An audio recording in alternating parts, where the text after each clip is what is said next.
Remarriage won't heal what divorce broke.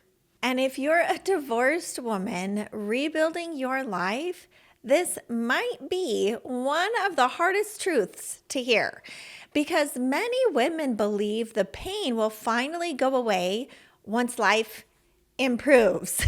But real peace after divorce doesn't come from a new relationship. It comes from something much deeper.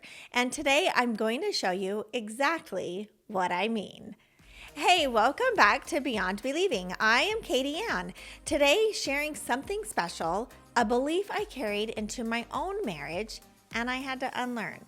Then I'm going to show you where Paul, in a prison cell, figured out something that I think is going to change how you see the season you are in right now. And I want to show you something today that I have not heard talked about enough.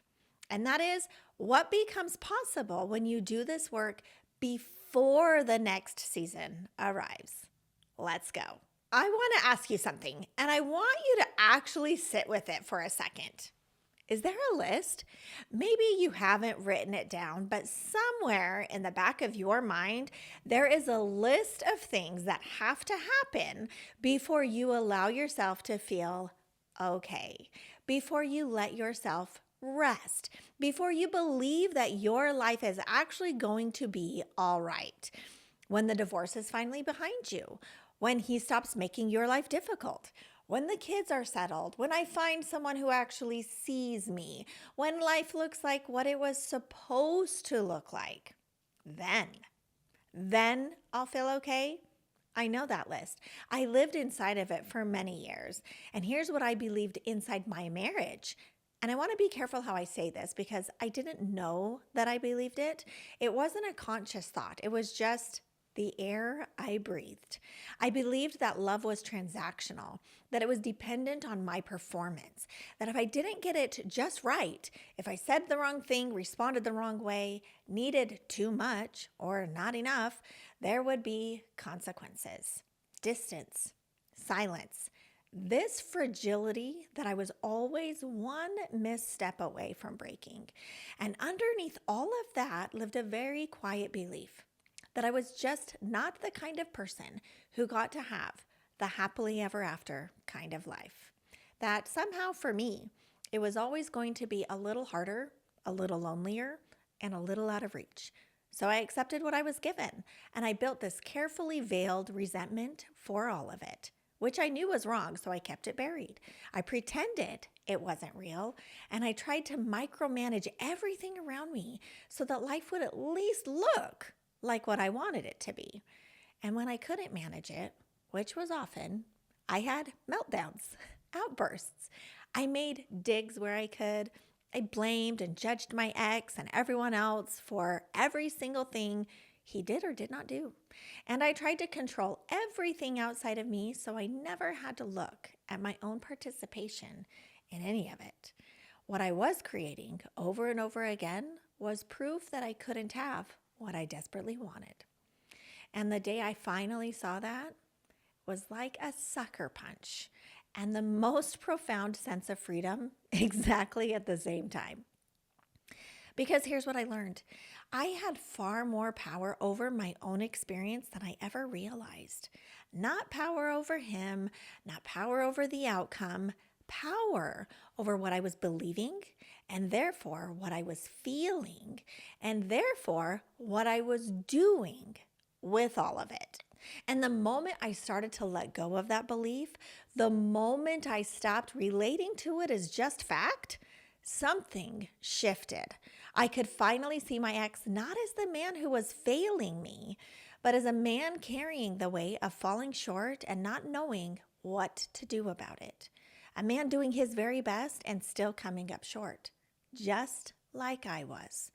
And for the first time, I could let him be exactly who he was, and I could let myself be free. And once I saw it, I could not unsee it anywhere. And I want to show you something. Proverbs 23:7 says, "As a man thinks in his heart, so is he. And here's what I love about this.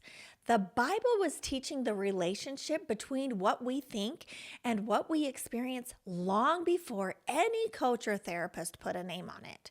Proverbs doesn't say, as a woman's circumstances are, so is she. It says, as she thinks in her heart, what she believes at the level of identity. Not what she says she believes, but what she operates from. That is what produces her experience every time. And Philippians 4:8 says, whatever is true, whatever is noble, whatever is right, whatever is pure, whatever is lovely, whatever is admirable, think about such things. Paul is not offering a mindset tip here. He is giving a directive and what to deliberately place in the mind. He understood thousands of years before coaching gave it a name that what you think is not incidental to your life. It is the engine to it. And here's the part that took me the longest to understand, and the part I think matters most. I have watched someone I love very deeply go through multiple marriages. And what I observed, what broke my heart slowly over years of watching it, is that the pain she was carrying from the first one walked right into the second one, and then the third. Not because she chose wrong, not because she wasn't trying, but because the belief she was operating from, the one she never examined, the one she just assumed was true, came with her every time. The circumstance changed completely. The experience rhymed. And what that taught me is this. Remarriage is not a reset. It is a continuation. Whatever you believe right now about love, about what you deserve, about what peace requires, that belief will walk into the next season with you. Whether that season is more singleness or a new relationship or something you haven't imagined yet. The circumstance does not determine the experience. The belief does. And when we place our hope in the circumstance, when the circumstance becomes the thing we are waiting for to finally feel okay, we have handed something to it that was never designed to carry. That is a lot of pressure to place on a person, a relationship, or a season of life. And it will always eventually buckle under it because it was never meant to hold that weight. Marriage is an opportunity for refinement, and so is singleness. They are the same invitation, just in different circumstances. And if the belief doesn't change, neither does the experience. But if it does, everything else will. So how do you actually change it? That's the question, right? Because knowing the belief is one thing. Changing it is another. And this is where I want to take you to Philippians 4:11, because Paul writes something here that I don't think we read carefully enough. He says, I have learned in whatever state I am to be content. He doesn't say he was given contentment. He doesn't say he stumbled into it. He says he learned it. The Greek word he uses here is autarkes. It means sufficient, not dependent on external conditions. Not in a self-reliant, I don't need anyone kind of way, but in the sense of your internal state is not at the mercy of your external state. And Paul was in prison when he wrote this. He didn't wait for the prison cell to change before he chose peace. He built it inside, rung by rung, through practice and failure and starting again. He learned it, which means autarkes. That kind of peace is a learnable skill, not a personality trait you either have or don't, not a spiritual reward for the people who have it all together. A skill, which means it is available to you in this season before a single thing on your list changes. And Hannah knew this before Paul gave it a name. She had been waiting for years. She was in real pain. 1 Samuel 1 says she wept bitterly, deeply distressed. She didn't perform for God. She didn't pretend. She brought everything she had and poured it out. And then she made a vow. She surrendered the outcome before the outcome arrived. She said, if you give me this, I will give him back to you. She released her grip on it before she even had it. And verse 18 says, and I want you to hear this, her face was no longer downcast. Samuel had not been convinced yet. Her husband was still there. Nothing had changed, but she rose, she ate, and she chose to live in her waiting season. That is autarkes. Before the answer came, she found the peace that passes understanding, not by getting what she wanted, but by releasing it to the one who held it. You, my friend, are Hannah before verse 18. You are still waiting, still distressed maybe, still looking at the thing you don't have quite yet. And the invitation, the same invitation she received, is not to want less. It is not to stop hoping. It is to rise and eat and let your face be no longer downcast before the answer comes. Because here is what changes when you do this work. You stop building your life around the list and you start building it around who you already are.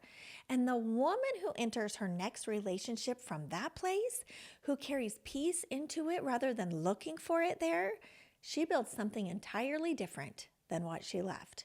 Remarriage will not heal what divorce broke, but this will.